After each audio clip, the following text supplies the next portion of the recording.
Bonjour et bienvenue sur cette nouvelle vidéo. Aujourd'hui, on va voir comment reconnaître si quelqu'un tente de vous manipuler émotionnellement. Alors, ça peut être assez compliqué de repérer ça quand on n'a pas des signes en tête, quand on n'a pas quelques repères. Et c'est ce que l'on va voir aujourd'hui, les 3 repères qui vont rendre cette observation et ce décryptage, ce démasquage beaucoup plus simple. Si vous le souhaitez, avant de commencer, abonnez-vous à la chaîne. Il y a aussi un quiz juste en dessous pour savoir si la personne à laquelle vous pensez est toxique. Vous pouvez aussi prendre contact avec moi. Les coordonnées sont juste en dessous pour que l'on fasse ensemble le point sur votre relation actuelle. Allez, c'est parti. Donc, nous avons 3 signes assez simples pour savoir si la relation dans laquelle vous êtes, alors que ce soit amoureux, amical, familial, professionnel, pour savoir si quelqu'un veut vous manipuler émotionnellement. Dans une précédente vidéo, j'expliquais aussi que pourquoi une personne tente de manipuler quelqu'un, tout simplement pour obtenir quelque chose de vous. Ce sont des personnes qui, en général, ont du mal à gérer la frustration.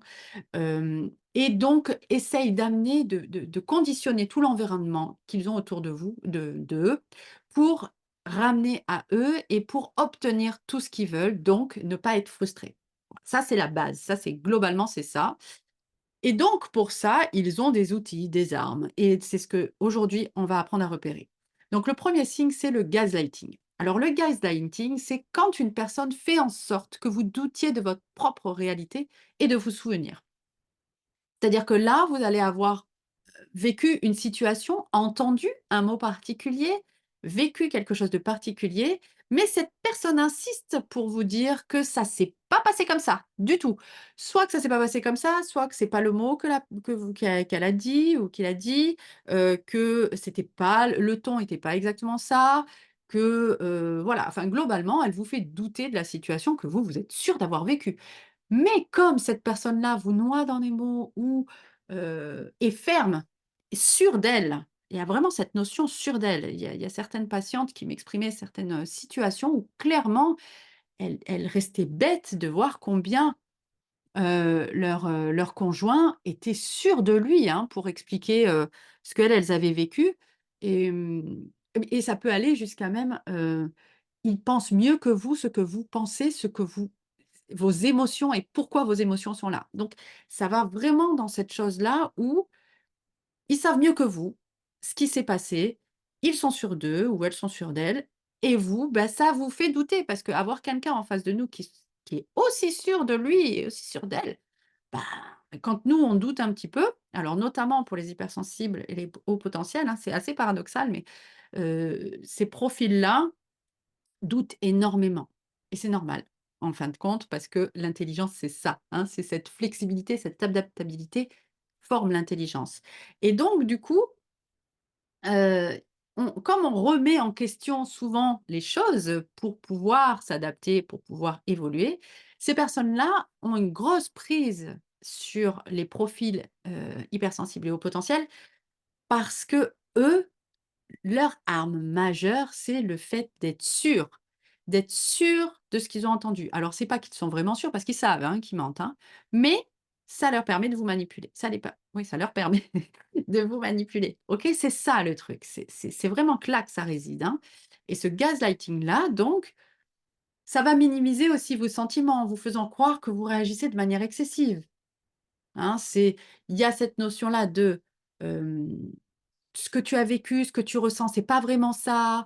Moi, je sais mieux que toi. Comment ça s'est passé? C'est pas ce mot-là. Enfin, vraiment, il y a et puis c'est vraiment bluffant parce qu'on se dit: «Mais comment se fait-il que cette personne-là n'ait pas la même réalité que moi?» et cette personne est sûre. Donc et comme moi, je ne suis plus sûre, au bout du compte, je ne suis plus vraiment sûre de ce que j'ai vécu, parce que la personne me fait douter. Voilà, ça, c'est du gaslighting. Quand, au départ, vous étiez sûr de votre coup, vous saviez exactement ça, comment ça s'était passé, la situation et ce qui vous a fait, potentiellement, jaillir une émotion et qu'au final vous doutez, il est fort probable qu'au milieu, il y ait du gaslighting, OK? Parce que c'est une technique redoutable pour vous faire perdre confiance en vous, hein. À force, ça vous fait perdre confiance. À force parce que c'est régulier. C'est-à-dire que des fois, on peut se dire: Bon, bah, j'ai mal compris ou voilà, ça peut arriver, OK. Et puis ça peut même nous arriver à nous, hein, d'être sûr de notre coup sur certaines choses et de vouloir convaincre quelqu'un, OK? Donc ça en fait, chez les personnes qui manipulent, il y a beaucoup cette notion de régularité et de redondance. C'est aussi pour ça que quelqu'un qui ne vit pas ça, ne vit pas avec quelqu'un de toxique, ne ou n'a pas eu à expérimenter ça, de manière proximale, ne va pas vraiment comprendre, hein, quand vous lui expliquez, heu, va plutôt aller, enfin, quand vous lui expliquez la situation, la personne qui ne vit pas ça ou qui est encore sous emprise de quelqu'un de toxique, hein, va pas voir ça comme quelque chose de d'alarmant, parce que pris isolément, ça peut arriver. Le problème là, c'est que le gaslighting est un comportement régulier, OK? La deuxième chose, c'est l'autoritarisme et l'intimidation. Alors, certains manipulent en imposant leur volonté et en utilisant la peur ou le respect forcé. C'est cette notion de rapport de force. C'est si vous avez la sensation, vous, que vous devez courber les chines. C'est un sentiment très douloureux. La personne va vous dire: «Tu sais pas t'excuser, tu sais pas dire pardon, hem, voilà, moi je fais ça pour toi et toi tu sais pas, voilà, t'excuser, tu sais pas voir quand tu as tort».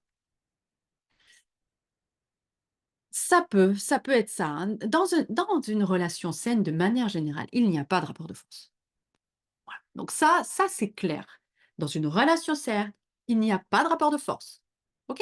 Il y a que des gens, 2 personnes qui essayent de se comprendre, de comprendre l'autre du mieux possible. Après, il y a des zones où on n'est pas d'accord, mais c'est pas parce qu'on n'est pas d'accord avec quelqu'un qu'on veut absolument que cette personne, bah, soit d'accord avec nous. OK? La tolérance de l'avis différent, de l'opinion différente, des ressentis différents, c'est normal, hein? C'est s'il y a des rapports de force, c'est que déjà la relation, elle est pas safe, elle est pas, complètement saine, OK? Donc voilà, ça porte question, ça interroge. Alors ça peut être sous forme de menaces à peine voilées, hein. «Si tu fais pas ça, je me barre» ou «Si tu choisis pas, je me barre» ou «Je sais pas ce que je ferai», voilà, il y a des trucs un peu jetés comme ça aussi. Des critiques déguisées aussi, ben: «Cette jupe, elle te boudinait pas avant. Elle a rétréci au lavage?» Ça, c'est très passif-agressif, c'est voilé, mais ça n'empêche que c'est quand même de l'intimidation, que c'est quand même, de l'humiliation et cette forme d'autoritarisme, hein. Ça peut être même du chantage émotionnel. Hem, Ce sont des personnes qui sont intolérantes aux frustrations, donc ne vont pas tolérer que vous ayez un avis que vous ayez un avis différent, mais surtout que vous n'accédiez pas à ce qu'ils veulent. Donc, ils vont utiliser du chantage. Si vous ne faites pas ce qu'ils veulent, ils vont potentiellement vous dire: «Tu veux la guerre?»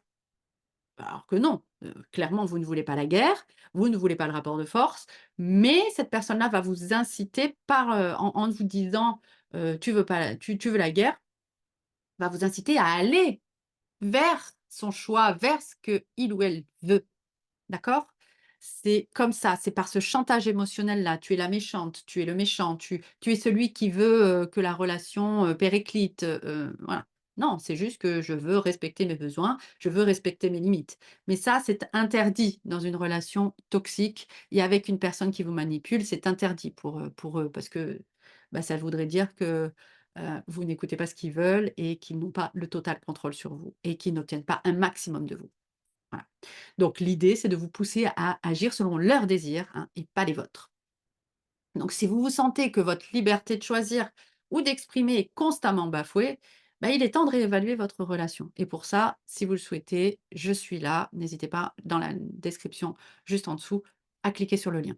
Enfin, le besoin de contrôle. Alors le besoin de contrôle, enfin, le contrôle, hein, exercer son contrôle et avoir besoin de ce contrôle-là. Pourquoi? Pour obtenir un maximum de vous. Donc ça se manifeste de plusieurs façons. Ça peut être net, hein, une surveillance excessive, un désir de savoir où vous êtes, avec qui, ou même un contrôle de vos relations, de vos décisions personnelles, de vos relations, tout ça. Il y a l'isolation aussi, hein. Donc ça, c'est très important et ça peut être dissimulé aussi, hein. C'est-à-dire qu'une personne peut vous dire, par exemple, «Oui, dans mon relation», alors ça, c'était une des patientes que j'avais eues. Dans mon ex-relation, son compagnon lui disait, «Voilà, mon ex-compagne m'a trompé, donc maintenant, je suis jaloux, donc j'ai besoin de savoir où tu es, avec qui tu es, à chaque moment». Ça peut être aussi: «Si tu as un accident, je veux savoir où tu es», voilà. Et donc au final, vous vous rendez compte que vous n'avez plus vraiment la possibilité de faire les choses sans envoyer un message, sans appeler, sans prévenir de où vous êtes, avec qui, ce que vous allez faire, pourquoi, enfin bon bref, tout ça quoi. Là, on est sur du contrôle excessif. Si vous pouvez pas faire quelque chose sans avoir un petit pincement de vous dire: «Il faut que je le prévienne» ou «Il faut que je la prévienne», alerte! Alerte, alerte, alerte, hein. Tout simplement parce qu'un manipulateur ou une manipulatrice cherchera à avoir une emprise sur vous, souvent sous couvert de se soucier de vous, hein. Donc c'est comme ce sont des personnes qui ont quand même un besoin, que l'on pense d'eux, que ce sont des personnes bien.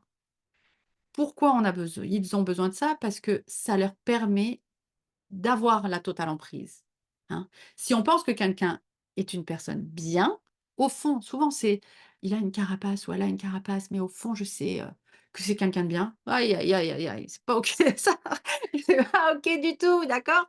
Non, non, là, non, déjà, ça part pas bien. Hein? Donc, parce que s'il faut aller chercher, ça veut dire qu'en fait, ça peut être utilisé, hein, ce vernis social peut être utilisé pour contrôler, pour obtenir un maximum, d'accord? C'est et ça se voit vraiment souvent dans les relations avec des personnes toxiques, il y a un point de non-retour. Ce point-là de non-retour, j'en parle dans d'autres vidéos, mais c'est un point où la personne est allée tellement loin dans l'ignominie, dans ce que l'on peut tolérer, que c'est clair, c'est net. Il n'y a pas de doute possible sur le fait que la personne a fait quelque chose de mal. C'est clair, on peut plus nous faire douter de la réalité. Voilà, par exemple, j'avais une patiente, son mari l'avait trompée, tout le monde le savait, il avait prévenu tout le monde, enfin bon bref, il y avait un truc, énorme, heu, mais il était là encore à dire: «Mais c'est horrible le mal que je te fais, tu te rends pas compte, combien je souffre du mal que je te fais». Donc là, on voit clairement qu'il y a un renversement de situation et donc cette patiente-là ne pouvait plus, hem, prendre sa défense ou douter que c'était elle qui vivait quelque chose de douloureux, hein, qui subissait, la tromperie et le fait que son mari lui avait fait du mal. Ce n'était pas à lui hem, la victime dans l'histoire. Et donc là, c'était un point de non-retour qui lui a permis après de sortir de cette relation totalement, que ce soit physiquement, cognitivement, elle a repris ses esprits, elle est sortie de l'emprise et émotionnellement, elle ne culpabilisait plus. Elle n'était plus intimidée par cette personne. Voilà. Donc ça, ces points de non-retour-là nous permettent de voir clairement tout ça et nous permettent de ne plus être sous emprise. Donc l'emprise, ça va vraiment être cette notion-là de, s douter de sa propre perception de la réalité. OK? Voilà, pour les 3 signes, qui, vont vous permettre de reconnaître clairement, si vous avez été manipulé émotionnellement ou si vous l'êtes. Alors ces comportements ne sont pas sains, hein, dans une relation équilibrée, c'est pas ces comportements-là. Donc ça va être des comportements répétés et ça, c'est pas une relation équilibrée, c'est pas une relation saine. Dans une relation saine, on se sent accueilli, on se sent respecté, on se sent aimé. Point. Donc le plus important, c'est de rester fidèle à soi-même et ne pas hésiter à chercher de l'aide. Si on se sent piégé dans une relation toxique, si vous le souhaitez, n'hésitez pas, juste en dessous, il y a le lien pour prendre contact avec moi et que l'on voit ensemble, qu'on fasse le point sur votre relation. Et n'oubliez pas, on mérite tous une relation saine et des relations respectueuses. Je vous souhaite une belle fin de journée, une belle soirée et je vous dis à